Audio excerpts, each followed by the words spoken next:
Fala personal, beleza? Hoje nós vamos falar sobre as diferenças entre flexibilidade ou alongamento e os exercícios que estão tão evidentes aí, que são os exercícios de mobilidade. Será que existe muita diferença entre um e outro? E nós vamos falar também, claro, tudo baseado sempre em ciência e prática.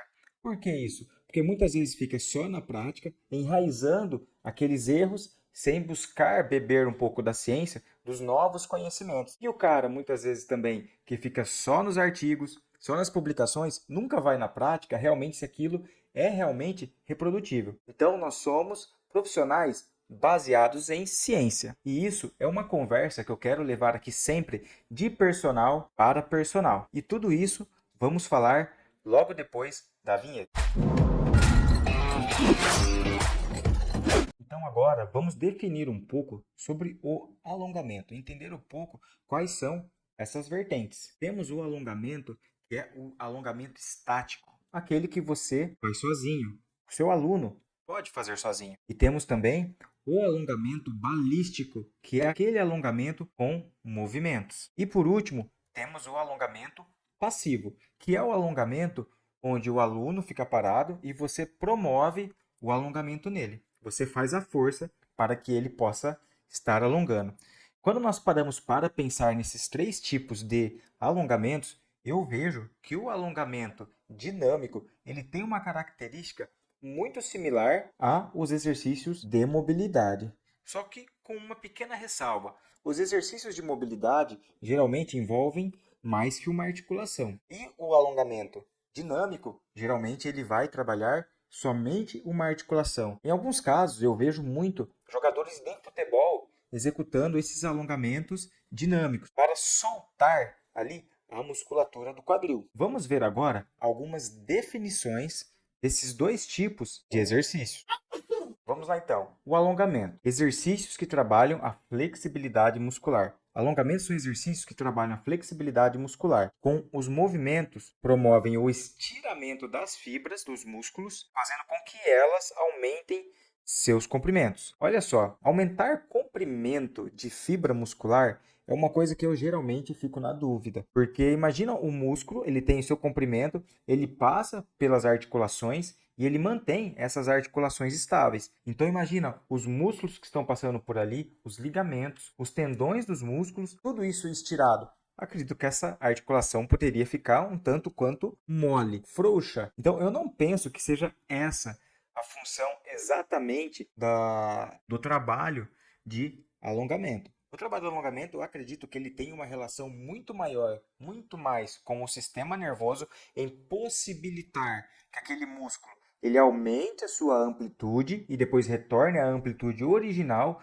do que ele estirar as fibras e aumentar o seu comprimento, ok? E por segundo temos os exercícios de mobilidade. A mobilidade articular nada mais é do que a habilidade do sistema neuromuscular de executar os movimentos de uma ou mais articulações, como eu disse anteriormente, em grandes amplitudes de maneira eficiente. Para isso, é preciso que o indivíduo tenha uma boa flexibilidade dos tecidos moles e mobilidade articular normal. O que tudo isso quer dizer? A mobilidade ela exige controle, ou seja, chegar ao final de uma possível mobilidade, uma possível extensibilidade, não sei se é essa a palavra, extensibilidade articular, e né, estando ainda nesse comprimento muscular, ainda ter força para se manter móvel, ainda ter força para ter controle daquela articulação. Então, esse seria o princípio mais adequado quando pensamos em mobilidade.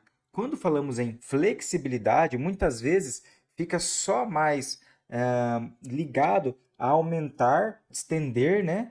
Aumentar a amplitude do movimento daquela articulação e não tem a ver muito com controle. Então, quando pensamos em mobilidade, eu penso que uma melhor definição, uma forma melhor de nós entendermos isso é que a mobilidade é um alongamento que você tem um controle neuromuscular naquelas posições articulares. Já a flexibilidade, eu chego a determinadas amplitudes de movimento que muitas vezes eu não vou ter controle, como por exemplo, um alongamento passivo, onde alguém está me ajudando, está me levando a chegar naquela amplitude articular, mas não sou eu que estou controlando, não estou tendo força para manter aquela amplitude articular. Existem coisas que são impossíveis de serem negadas quando nós falamos de alongamento. E uma delas é o relaxamento muscular que isso promove. Isso já é claro para todo mundo. Você faz um alongamento, tanto em você quanto você faz aí nos seus alunos, o que todo mundo fala. Ai, que delícia fazer esse alongamento. Quando você também não está exagerando, né? Querendo arrancar a perna do aluno fora. Muitas vezes é isso. Tem muito aluno que gosta que quando chega no final do treino, né? Muitos profissionais fazem o alongamento no final do treino. Eles falam, nossa, essa é a melhor hora do treino, porque é a hora do alongamento. Mas por que que isso acontece? Olha só, uma das principais técnicas para diminuir a espacidade, que é o tônus muscular, as contraturas, como tratamento não medicamentoso, é o alongamento. E essa atividade tem como por objetivo diminuir a tensão muscular e evitar a perda dos movimentos, que pode ocorrer com diminuição das atividades físicas e fraqueza. Ou espasticidade. Meu, cada nome difícil não podia melhorar um pouquinho isso daí pra gente, né? O alongamento, então, além de ter essa questão de poder melhorar a amplitude de movimento, ele tem essa relação com o relaxamento muscular. E aí, personal, muitas vezes acontece de a gente ficar defendendo, né, uma ferramenta ou outra. Eu só uso alongamento, eu só uso os treinos de mobilidade. Vai começar o treino agora, tem que ser com treinamentos de mobilidade. E tem essa função legal, a mobilidade realmente antes do treinamento, ao invés de você colocar o aluno na esteira, que pode também ser na esteira, tem alguns alunos que eu prefiro. Eu coloco ele na esteira, a gente vai conversando, quero saber do dia dele, é mais fácil dele explicar para mim como que ele está naquele dia, e às vezes eu não fico nem 5 minutos, que tem aquele negócio, né? Tem que ser 5 minutos de esteira. Às vezes 1 minutinho, 2 minutinhos, já tá bom isso daqui, eu posso sair com ele da esteira e já vou para mobilidade, ou não, naquele dia eu já saio dali, hoje não vou fazer mobilidade, já saio ali da esteira, vejo que ele está legal e vou trabalhar com outro exercício já começando a sessão de treinamento sem trabalhar com a mobilidade. Mas uma das funções, quando nós pensamos em alongamento, pensamos em alguma coisa pré-iniciar o exercício, é o quê? É ativar os hormônios ali,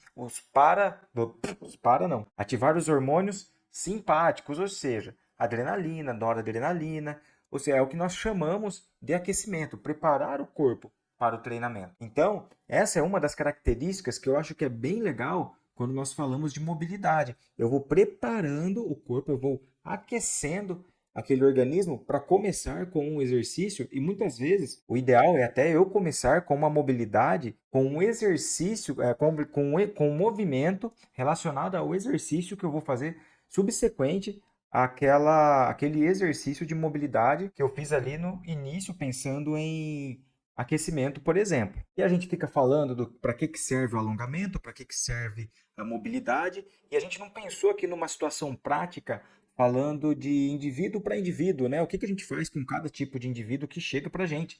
Afinal, somos personal trainers, né? Atendemos as pessoas dentro da academia e cada hora é um tipo de pessoa diferente. E qual ferramenta usar? Então, eu criei um quadro e a gente vai ver esse quadro aqui na minha esquerda e vamos conversar sobre ele. Vamos lá, situação número 1. Aluno rígido, com dificuldade em se mover antes do treino. O cara já chegou, a pessoa chegou para ser atendida por você e ela está ali meio rígida.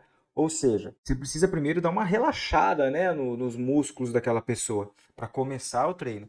Então aqui, o alongamento estático, ele se faz uma ferramenta legal de ser usada. Por quê? Porque ele ajuda a reduzir aquele tônus muscular, aquela contratura. O alongamento estático pode ajudar a soltar a musculatura tensa e proporcionar um estado mais relaxado para a execução dos movimentos, facilitando o início da sessão. Já no final da sessão, também pode ser usado esse tipo de alongamento estático. Por quê? Após o treino, o alongamento estático promove relaxamento muscular e pode auxiliar na recuperação, deixando o aluno mais relaxado. Quem não tem aquele aluno que sempre fala, nossa, adoro quando chega nesse final de treino para fazer aquele alongamento? Tem gente que gosta, tem gente que não gosta, mas muita gente, na verdade, na maior parte dos casos, as pessoas gostam de fazer o alongamento porque realmente se sente mais relaxado. Me conta aqui nos comentários, você que é personal, você faz alongamento em você e quando faz não se sente mais relaxado? Diminuição de tônus muscular. Deita aqui. Tá boazinha. E agora aqui, início de uma sessão intensa de força, ou seja, sessão de musculação. Preparar o corpo para movimentos complexos e gerar controle articular. Então, aqui uma das das recomendações, mobilidade dinâmica. A mobilidade ajuda a ativar, a aquecer as articulações, lubrificar com o líquido sinovial, fazer com que o líquido circule ali por toda a articulação. Controle dos movimentos durante o exercício, como agachamento ou levantamento terra, entre outros, né? Você vai fazer ali o exercício de mobilidade para a articulação que você quer trabalhar. Se você vai fazer um treino de corpo todo, faz aí a mobilidade, né, que você julgar necessária para as grandes articulações que você vai trabalhar. Alunos que precisam melhorar a execução do movimento do dia a dia, melhorar o controle funcional nas tarefas diárias, mobilidade aplicada a movimentos específicos, a mobilidade focada em gestos específicos, como agachar para pegar algo ou elevar os braços para alcançar a prateleira, ou seja, precisa de mobilidade também para esse tipo de tarefa. Às vezes o aluno ali já está adquirindo uma força, mas ele ainda não tem não conseguiu trazer de volta aquela habilidade de mover aquelas articulações. Então, muitas vezes a habilidade precisa ser treinada para algumas pessoas. E por último, preparar para um movimento específico como agachamento. Aumentar a eficiência do movimento e garantir a segurança. Usar a mobilidade para ensinar o movimento correto com controle. Isso não só previne, mas melhora o desempenho do aluno durante o exercício. Ou seja, além de eu posso trabalhar uma mobilidade global sem que eu vá fazer um exercício específico, mas também trabalhar a mobilidade já com o exercício. Você não vai começar a mobilidade enfiando carga, né, na pessoa, mas você vai começar com exercício ali. Você pode começar com exercício mais simples para melhorar a mobilidade, por exemplo, de tornozelo. Então, essas são estratégias práticas que nós podemos usar para com os nossos alunos, nossos clientes, quando pensamos nesse tipo de ferramenta. Quero usar o alongamento estático? Por que eu vou usar o alongamento estático? Quero usar a mobilidade? Por que eu vou usar a mobilidade? Dessa forma, você vai deixar o seu treino mais preciso, mais assertivo. E não simplesmente escolher qualquer uma das duas, o defensor, né, daquele tipo de ferramenta, né? A bala de prata. Nossa, agora só faço mobilidade. Não, só faço alongamento. Todo mundo tem que alongar antes de começar o treinamento. Todo mundo tem que alongar quando termina uma sessão de treinamento. Então não é isso de todo mundo. Você avalia individualmente aqui, ó, a situação do aluno. Pega o quadro, olha, qual é a situação do aluno? Olha, a individualidade biológica que todo mundo tanto fala, e aí você escolhe a ferramenta adequada e usa isso na prática. Beleza? Bom, espero que tenha gostado aqui desse conteúdo, dessa nossa conversa. São coisas que, baseado em ciência, eu uso na prática com os meus alunos e tenho tido bons resultados. Beleza? Se gostou, aquele like, como sempre. Compartilha, se inscreve no canal para receber sempre notificações de novos vídeos. E até mais!